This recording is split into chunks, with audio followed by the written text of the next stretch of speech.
ကိုလိုချင်တာတွေရဖို့လောကလူသားတွေဟာလိုချင်စရာကောင်းတဲ့အရာတွေကိုရဖို့မလုပ်ကြလဲလို့ဆိုဆုတောင်းကြတယ်အဲ့ဒီတော့ဆုတောင်းယုံနဲ့ကိုလိုချင်တာတွေရနိုင်သလားဆိုတော့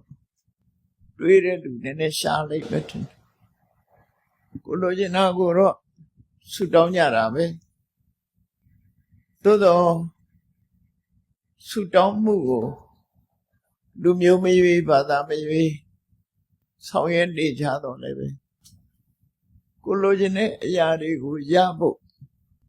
စစ်မှန်တဲ့အကြောင်းတရားကိုတော့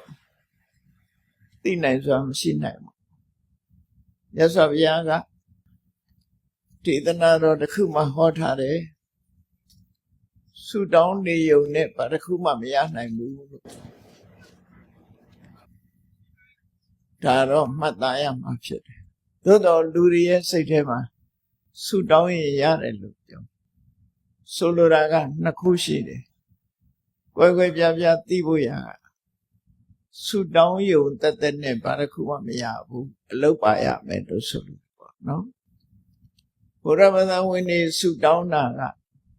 လုပ်ငန်းတစ်ခုနဲ့ဆုတောင်းတာဖြစ်တယ်မြတ်စွာဘုရားကိုစေမိပန်းရေချမ်းစသည်တစ်ခုခုလှူဒန်းပြီးဤကောင်းမှုကြောင့်ဘာဖြစ်ရပါလို့ဆိုဆုတောင်းတာဒါကိုယ်ဆန္ဒကိုထုတ်ပေါ်တာဖြစ်တယ်အဲ့ဒါလို့မဟုတ်ပဲနဲ့အဖဘုရားသခင် blessing ပေးတော်မူပါဆိုလို့အဲ့ဒီတောင်းနေကတော့မရဘူးလို့ဆိုတယ်နော်အဲ့ဒါလို့တောင်းတာမျိုးကမရဘူးကောင်းချီးပေးတော်မူပါလို့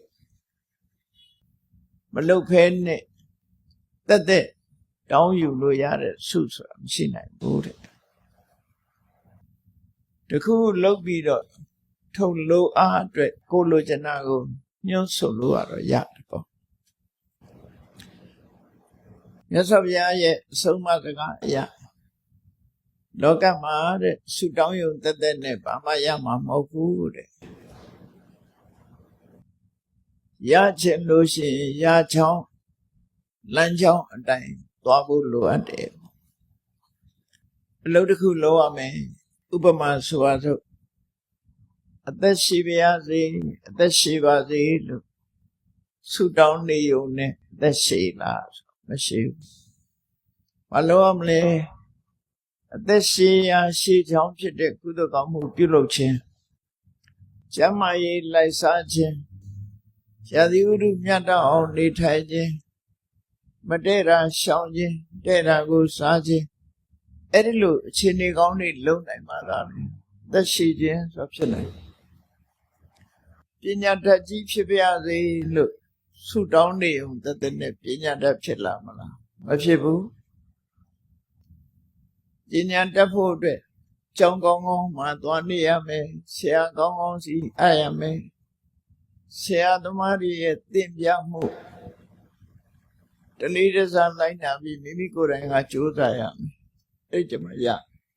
ဒါသဘာဝပဲစီဝဥစ္စာတိုးတက်ပါစေလို့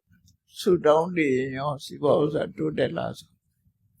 ဆုတောင်းနေုံတက်တက်နဲ့တော့မတိုးတက်ဘူးစီဝဥစ္စာတိုးတက်ဖို့အတွက်လမ်းကြောင်းလေးနဲ့အညီကိုယ်တိုင်ကကြိုးကြိုးစားစားအထုတ်ပြီးတော့ဆောင်ရွက်နိုင်မှစီဝဥစ္စာတိုးတက်ဒါကအတ္တမလက်တွေ့ကြတဲ့